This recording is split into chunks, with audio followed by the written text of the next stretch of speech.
My name is Isabella Black. I am from Bakersfield area. When I was around 10, I didn't feel comfortable in the clothes I wore, how short my hair was. It just made me feel awkward. I just didn't feel comfortable in the same body. The idea of coming out in a conservative town is kind of really hard to do. I always wanted to see the Golden Gate Bridge to tell if it's really golden or not, so hello, San Francisco. When I first got to San Francisco, I had about 35 cents in my pocket. I had barely any clothes. I had a food stamp card that had a couple of dollars on it. I was homeless for almost 5 years. Larkin Street Youth Services and Street Soccer USA helped me change that and prevent that from actually being my reality forever. Young people who are coming to Larkin Street are often leaving difficult situations, abuse or violence in the home, being kicked out because they identify as lesbian, gay, bisexual, or transgendered, and they need a safe place to be. While at the shelter for the couple of months I was there, I met Benjamin Anderson, who at the time was the coach for Street Soccer USA. He came in and was like, anybody want to come play soccer? And I'm like, soccer? Nobody plays soccer. I remember going into the Larkin Street Drop-In Center, and it was kind of a battle to try to get players to come out and join. And I remember Bella being a familiar face and chatting with her, but she wasn't too keen on playing soccer. But she came out, and I think she really enjoyed her first couple practices with us and felt pretty comfortable and felt at home, and seemed to thrive with the team mentality and the team dynamics. So that was really heartwarming to see. We'll take our coaches and put them into the shelters, into the low-income housing developments in a given neighborhood, and try to create a very open, welcoming door for people to engage with our program. And then once they come out to a couple of practices and get to know our staff, volunteers, and other people involved in the program, we invite them to officially join the team.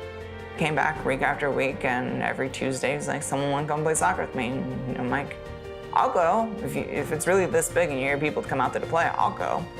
So I took my time and went out there. I met the group that was there. They were all really friendly. They were all really inclusive. And they all understood some part of where I was coming from. The idea was to bring people together through sports. So it's such an easy tool, it's a way to get to know people. And at the root of it, we feel like everyone deserves the opportunity to be a part of a successful team. Teamwork is an essential human skill. It's where we learn discipline, empathy, and resiliency.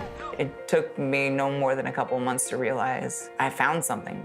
I found a family out here. I eat, breathe, and slept street soccer.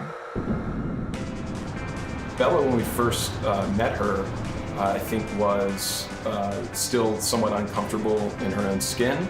But I think through developing relationships with our coaches and with our volunteers, over time we saw her become more confident. But I think the most challenging thing with Bella is she's such a giver and always wants to help others. She will use that as a way to kind of deflect from issues that she's dealing with personally. And sometimes it's like, hey Bella, I know you want to be helpful for others, but let's focus on you and the things that you want to accomplish. When players hear that, from a coach or from in a safe space from a teammate, that they respond to it sometimes better than if it's a case manager telling them what to do, or it's a parent or a family member. The soccer ball meant no difference. It mattered the skill level that you personally had. My skill level compared to a coach's level could be a completely different thing, but it doesn't matter what chromosomes you have. Then letting me know that they accept me on their team, no matter how I identify, made me feel welcome beyond all comparison. I support Play Proud for many reasons. The main reason is because everyone deserves, no matter what you identify with, no matter who your partner is at the end of the day, to go to a community and know that you are loved, cared for, and supported. And it's important that everyone feel that way, no matter who you are, where you are. We're all human at the end of the day, and we should all be here for each other.